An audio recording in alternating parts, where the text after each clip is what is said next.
Hello po, good afternoon po. So, mag-update lang po ako sa ano ba? Sobrang dami kong kailangan i-update. Yan, pasensya na po kayo kung hindi ako nakakapag-live masyado, hindi ako nakakapag-upload. Kasi, alam mo yun, minsan kailangan natin protektahan ang peace of mind natin, yung mental health natin. And may mga pinapriority din po ako ngayon na sobrang importante. And yun, kaya umiiwas po muna ako. Pero baka next year po, makapag-focus na po ako ulit sa pag-vlog, especially kasama ko, and part ako ng Team Papa Tantan. So, makakapag-focus po ako sa pag-vlog next year. And, yun po, pasensya na po kayo kung hindi ko kayo masyadong ma-entertain ngayon. Wala din ako masyadong ma-present na video kasi ang gusto ko po sa YouTube channel ko is puro uploads, magkaroon ako ng mga maraming uploads na sa charity, mga banding namin, kasama ko ang Team Papa Tantan, and yung mga special events ng buhay ko. And siguro babawasan ko din po ang pagla-live. And yun naman pong nag-aantay ng update sa Raffy Tour ko. Meron na po, may part 2 na po, so abangan nyo po yung part 2. And hindi ko na din po sasabihin kung ano yung naging decision ko kasi isa-settle po namin yun privately kung ano man ang mangyari. Let's wish, let's pray for the best, yan. And yun, itigil na din po natin yung pagsasalita, any negative against them. Kasi, di ba, kahit noon pa naman po, sinasabi ko na yan na hindi naman po natin kailangan maging katulad nila or magsalita ng masasama katulad nila. Hayaan lang po natin sila. Kasi mas okay na panatilihin natin yung kindness, yung pagpapatawad. Well, mahirap talaga po. Hindi ako magpapakaano dito. Pero mahirap talaga magpatawad. Pero kailangan po natin yun para sa peace of mind natin.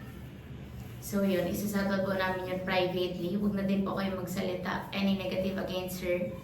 And hayaan na lang po natin na ang batas ang magpasya kung ano talaga.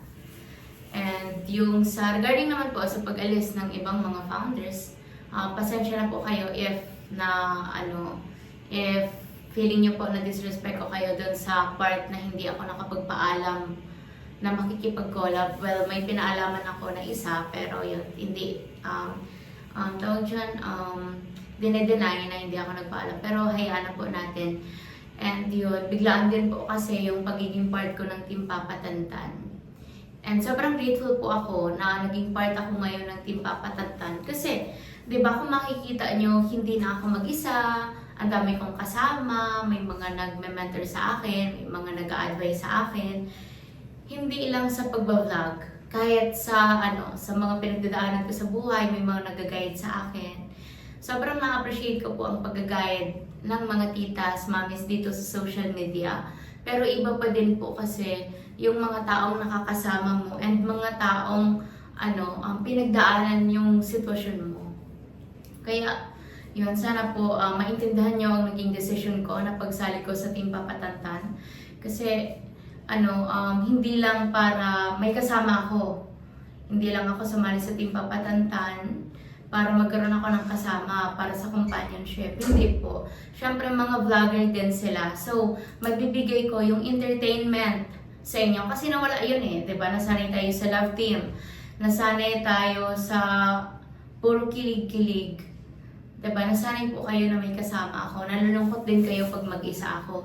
Eh, malas nga po ako sa love life eh. Kidding aside.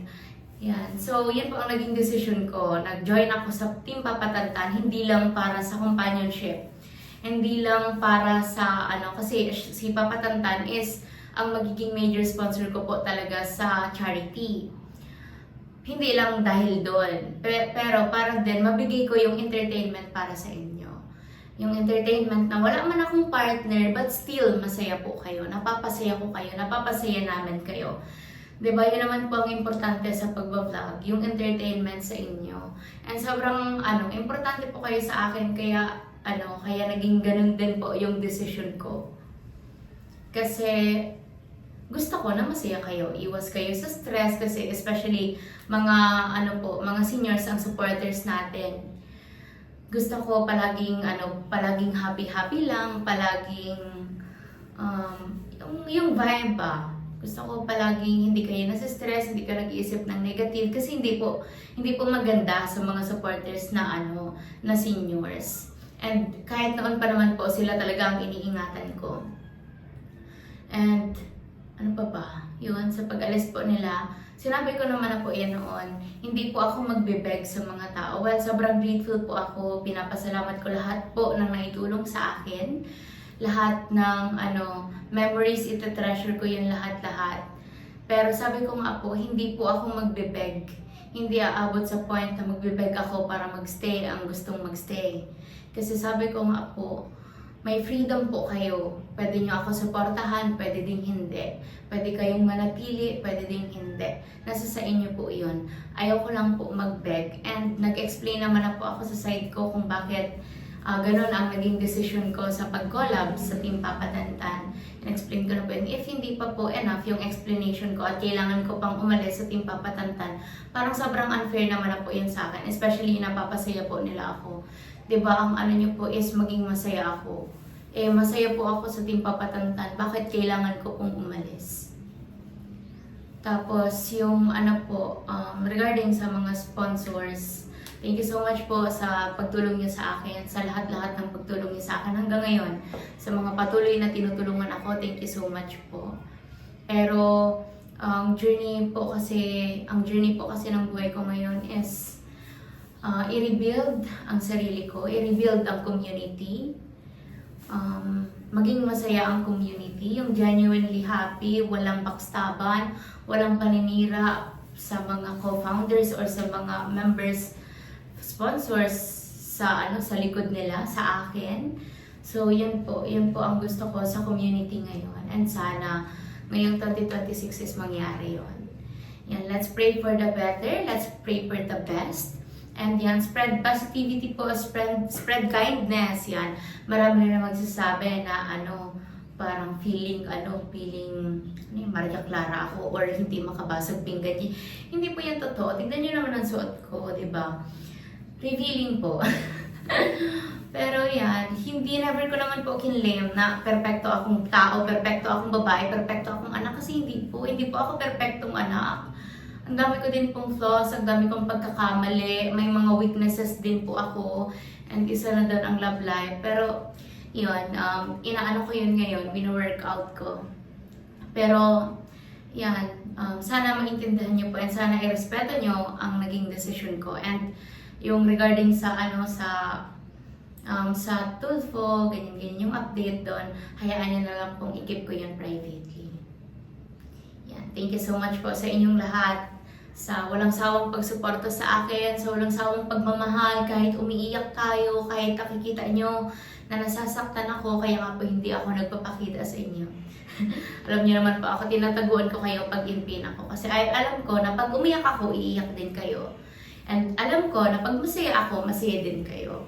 So, yan po ang reason kung bakit umiiwas ako sa social media, kung bakit iniiwasan ko mag-live kasi alam niyo naman po, very transparent ang mata ko.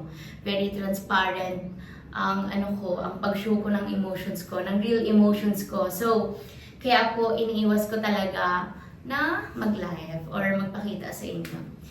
Yan. Sorry po sa pagkukulang ko bilang sinusuportahan nyo, bilang may-ari ng community. Yan, pasensya na po kayo if hindi ako masyado nakakapag-update. Pasensya na po kayo if hindi ako masyadong nakakapagpakita. Sana po maintindihan niyo din. And may mga bagay din na gusto ko i-keep privately. Sana po maintindihan niyo yun and sana po i-respeto niyo yun.